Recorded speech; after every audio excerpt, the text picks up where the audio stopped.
결과적으로 이 미국 기준금리하고 채권 가격을 제가 전망을 예상하기 위해서는 이렇게 여러 가지 데이터들을 가지고서는 좀 분석을 해볼 필요가 있는데, 그 중에서 지금 실업률, 개인 지출, 개인 저축, 뭐 미국은행의 대출 금리, 모기지 금리, 뭐 그리고 주택 재고 CPI, 파산 건수, 기대 지수, 신뢰 지수, 낙관 지수, 이거 다 포함해서 봤을 때 앞으로 좋아질 거야 라고 생각을 할 만한 것들은, 네, 여러분 안녕하세요, 오설입니다.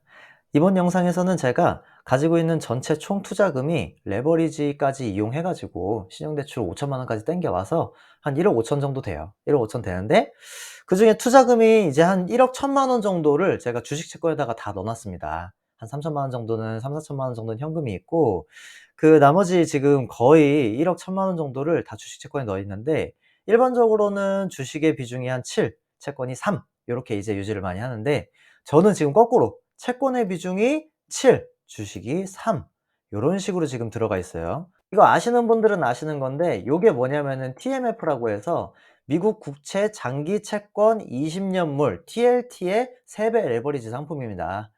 그래서 요 TMF에 지금 이렇게까지 큰 비중으로 투자하고 있는 이유에 대해서 좀 말씀을 드리려고 하는데, 일단 계좌부터 이렇게 인증을 하고 가니까 나름 영상이 이제 신뢰성이 있어 보이죠, 그죠? 자, 제가 이전 영상에서 말씀드렸듯이 미 연준의 기준금리가 올라가거나 떨어진다고 해서 그거에 반대로 채권의 가격이 올라가거나 떨어지지 않는다. 그러니까 기준금리가 이렇게 올라간다고 해서 채권의 가격이 무조건 떨어지는 것만이 있는 게 아니라, 대부분의 그 기간 동안 이 기준금리가 올라가거나 떨어지는 거랑 상관없이 채권의 가격이 움직이더라 라는 것들을 이제 말씀을 드렸었고, 지금 현재 5.5%의 기준금리를 한 4번에서 6번 정도 0.25%씩 계속 낮출 것이다. 25b씩 낮춰서 한 4% 초반에서 그 이하까지도 떨어뜨릴 수가 있다라고 전망을 하고 있어요.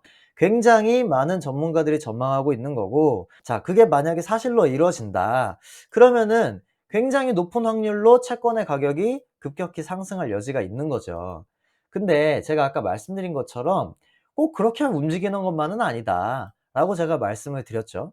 그런에도 불구하고 제가 채권에 이렇게까지 많이 투자하고 있는 이유에 대해서 말씀을 드리려고 해요. 우선 결론부터 말씀드리면, 이 채권의 가격이 움직임에 있어서 가장 크게 좌지우지하는 요소는, 기준금리도 물론 중요하지만 그 기준금리보다는 얼마나 시장이 불확실성이 올라가느냐, 그러니까 얼마나 사람들이 많이 위기의식을 느끼고 안전자산으로 내가 가지고 있는 자산을 옮겨놔야겠다라는 심리가 굉장히 극도로 퍼지게 됐을 때, 그럴 때 채권 가격이 많이 상승하더라 라는 거죠.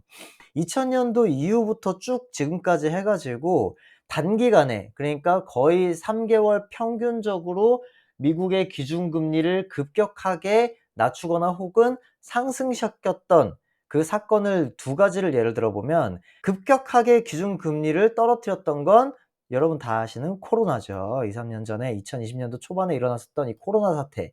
이때 이제 이렇게 기준금리가 급격하게 단기간에 떨어진 게 있었고, 리만 브러더스 사태가 터지기 직전에 강력하게 그 기준금리를 인상시켰었던 이력이 있다.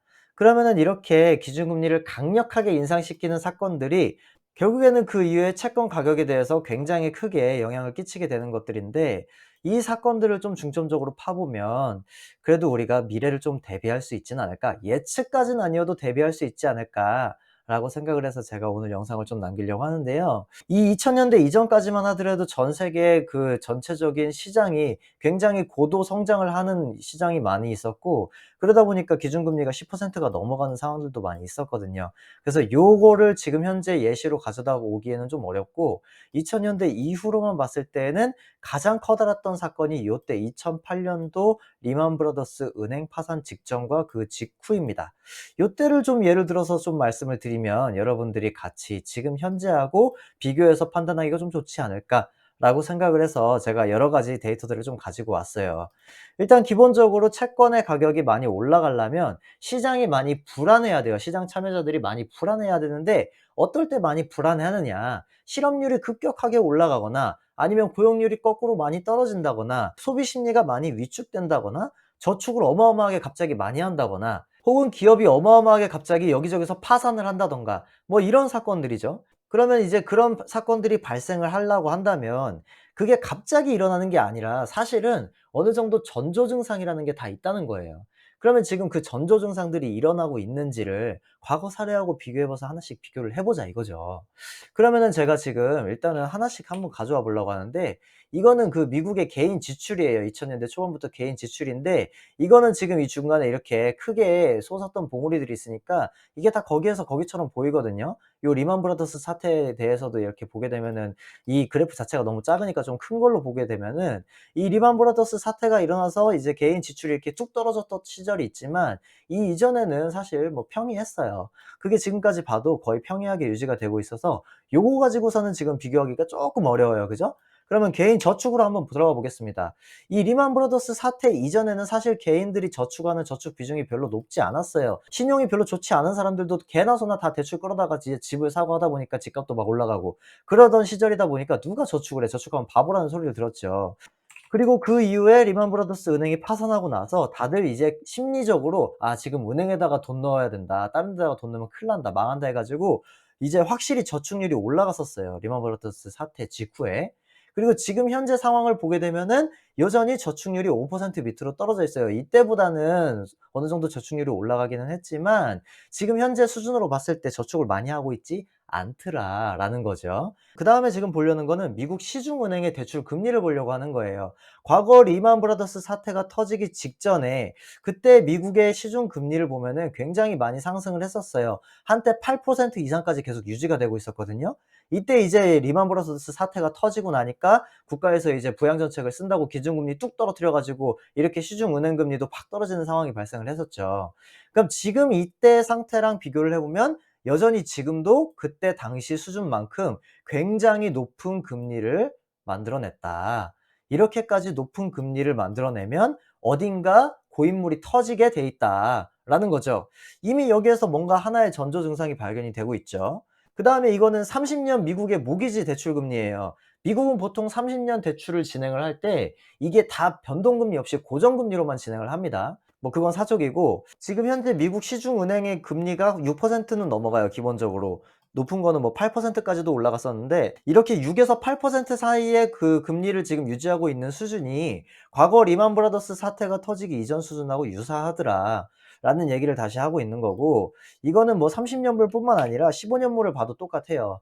그래서 이제 지금 주택 재고 수를 한번 본다고 하면 사실은 주택 재고 수 입장에서는 굉장히 지금 양호한 시그널이 나오고 있어요. 과거에는 이 부동산으로 이제 리만 브라더스 사태 터지기 직전까지만 하더라도 굉장히 이제 '주택으로 돈을 많이 벌 수 있다.'라는 그 심리가 퍼지다 보니까 건설사들이 그냥 우후죽순으로 집을 만들어 냈었거든요. 그러다 보니까 이렇게까지 많은 재고가 쌓여 있었는데, 지금은 이제 그때 당시에 상황을 답습하지 않기 위해서 나름 재고를 어느 정도 관리를 하고 있다 보니 지금 현재의 그 주택 재고 수준이 그렇게까지 높지는 않다라는 거를 지금 볼 수가 있고, 그러면은 지금 미국에서 연준이 많이 신경 쓰고 있는 게 뭐냐? 바로 이 코어 CPI라고 하는 건데요. 이 코어 CPI라고 하는 걸 보면은 이 리만 브라더스 사태가 터지기 이전의 수준은 보면은 물가 지수가 한 2%대, 2%보다 더 밑으로 떨어져 있거나 아니면 평균적으로 2%대를 유지를 하고 있었어요. 근데 이 리만 브라더스 사태가 터지고 나서 미국에서 엄청나게 금리를 낮추고 돈을 많이 풀다 보니까 물가도 많이 상승을 하게 돼서 물가가 3% 까지도 이렇게 상승을 했던 시절이 있었죠.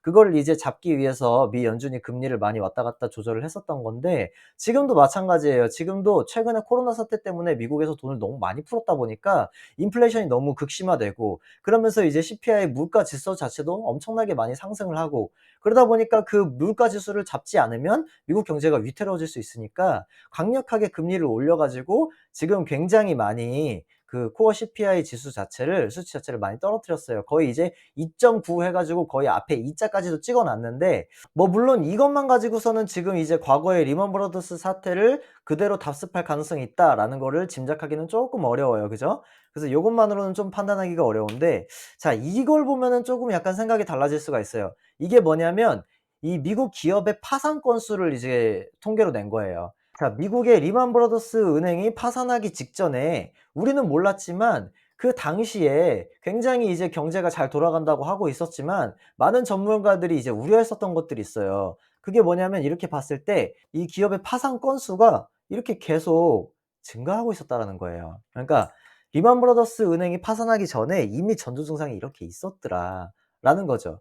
근데 지금 그때와 비교하면은 지금 현재 봤을 때 기업의 파산 건수가 증가하고 있습니다. 그죠?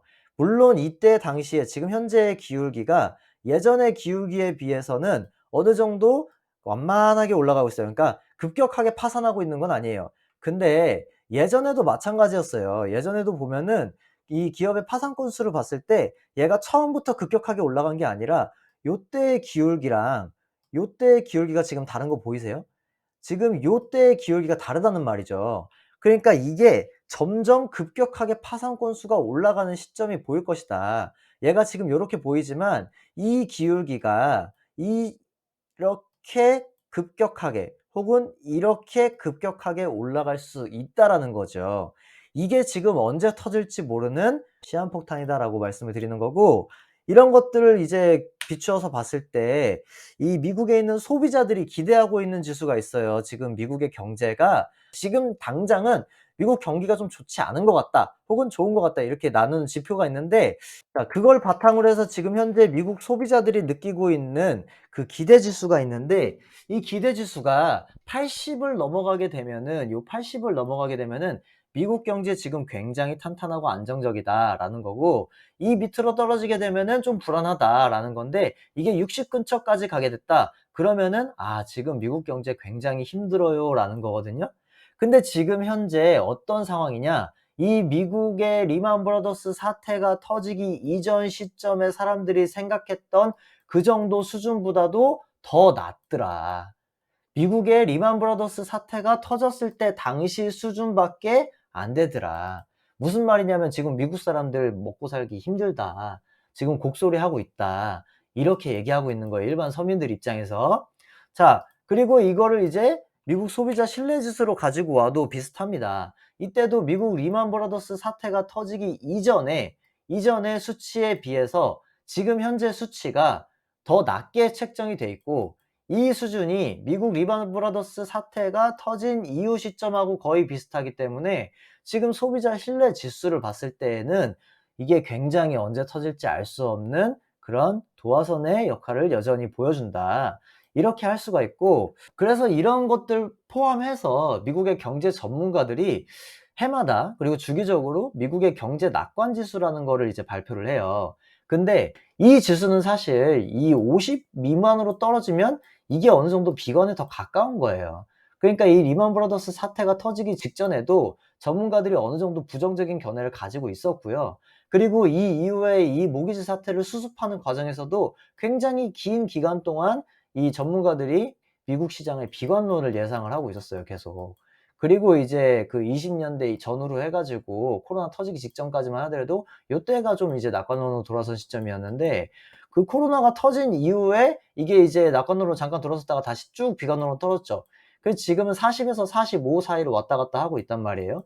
무슨 말이냐면 지금 경제 전문가들이 대부분 미국의 앞날을 비관적으로 바라보고 있다라는 거고, 그러다 보니까 제가 지금 이 앞에서부터 여러 가지 데이터들을 가지고 쭉 말씀을 드렸는데, 결과적으로 이 미국 기준금리하고 채권 가격을 제가 전망을 예상하기 위해서는 요렇게 여러 가지 데이터들을 가지고서는 좀 분석을 해볼 필요가 있는데, 그중에서 지금 실업률, 개인 지출, 개인 저축, 뭐 미국은행의 대출 금리, 모기지 금리, 뭐 그리고 주택 재고 CPI, 파산 건수, 기대 지수, 신뢰 지수, 낙관 지수 이거 다 포함해서 봤을 때 '앞으로 좋아질 거야.'라고 생각을 하고 할 만한 것들은 그나마 뭐 주택 재고라든지 코어 CPI 지수 요 정도에서밖에 기대할 수 있는 게 없고, 나머지 대부분은 과거에 리만 브라더스가 파산하기 이전과 그 직후의 사태를 답습해 가는 쪽으로 전조 현상이 나타나고 있다라는 거죠.